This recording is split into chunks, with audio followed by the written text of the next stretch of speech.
Hi all, welcome to ക്രിക്കറീന. SRHുമായി ബന്ധപ്പെട്ടുകൊണ്ടുള്ള ഒരുപാട് അപ്ഡേറ്റുകൾ ഇപ്പോൾ പുറത്തേക്ക് വരുന്നുണ്ട്. അതായത് SRHിൻ്റെ ക്യാപ്റ്റൻ അത് പാറ്റ് കമ്മിൻസ് ആണ്.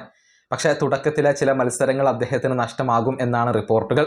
അദ്ദേഹം SRHിൻ്റെ ക്യാമ്പിൽ എന്ന് ജോയിൻ ചെയ്യും എന്ന കാര്യത്തിൽ ഇപ്പോഴും വ്യക്തതകൾ വന്നിട്ടില്ല. അതുകൊണ്ട് തന്നെ തുടക്കത്തിലെ കുറച്ച് മത്സരങ്ങൾക്ക് വേണ്ടി ഒരു പുതിയ ക്യാപ്റ്റനെ ഇപ്പോൾ SRHിന് ആവശ്യമായി വരികയാണ്.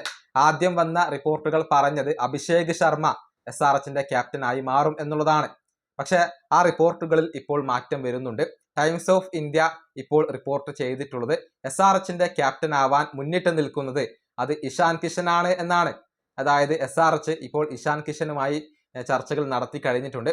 ക്യാപ്റ്റൻസി ഏറ്റെടുക്കാൻ അദ്ദേഹം തയ്യാറാണ്. അദ്ദേഹം ക്യാപ്റ്റൻ ആവാനുള്ള ഒരു സാധ്യതയാണ് ഇപ്പോൾ ഏറ്റവും കൂടുതൽ ഉള്ളത് എന്നാണ് ടൈംസ് ഓഫ് ഇന്ത്യ റിപ്പോർട്ട് ചെയ്തിട്ടുള്ളത്. നമുക്കറിയാം, ഇഷാൻ കിഷൻ തകർപ്പൻ ഫോമിലാണ് ഇപ്പോൾ കളിക്കുന്നത്. കഴിഞ്ഞ T20 വേൾഡ് കപ്പിൽ അദ്ദേഹം നടത്തിയ പ്രകടനം എല്ലാവരും കണ്ടതാണ്. കൂടാതെ ക്യാപ്റ്റൻസി എക്സ്പീരിയൻസ് കൂടി ഉള്ള താരമാണ് ഇഷാൻ കിഷൻ. ഡൊമസ്റ്റിക് ക്രിക്കറ്റിൽ ജാർഖണ്ഡിനെ അദ്ദേഹം ഒരുപാട് മത്സരങ്ങളിൽ നയിച്ചിട്ടുണ്ട്. രഞ്ജി ട്രോഫിയിലും സയ്യിദ് മുഷ്താഖ് അലി ട്രോഫിയിലും വിജയ് ഹസാരെ ട്രോഫിയിലും ജാർഖണ്ഡിനെ നയിക്കാൻ കഴിഞ്ഞിട്ടുള്ള ഒരു വ്യക്തിയാണ് ഇഷാൻ കിഷൻ. അതുകൊണ്ട് തന്നെ അദ്ദേഹത്തിന് ഇപ്പോൾ വലിയ സാധ്യതകൾ കൽപ്പിക്കപ്പെടുന്നു എന്നാണ് അറിയാൻ സാധിക്കുന്നത്.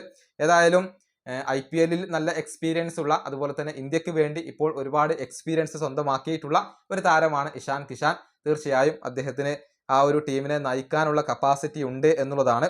ഇനി ഈ കഴിഞ്ഞ T20 വേൾഡ് കപ്പിലെ അദ്ദേഹത്തിന്റെ പ്രകടനം എടുത്തു പറയേണ്ടതാണ്. 317 റൺസ് അദ്ദേഹം സ്വന്തമാക്കിയിട്ടുണ്ട്. 35 അദ്ദേഹത്തിന്റെ ഒരു ആവറേജ് വരുന്നത്. 193 താരത്തിന്റെ ഒരു സ്ട്രൈക്ക് റേറ്റ് ആയിക്കൊണ്ട് വരുന്നത്. ഈ വീഡിയോ അവസാനിപ്പിക്കുന്നു. അടുത്തൊരു കാണാം.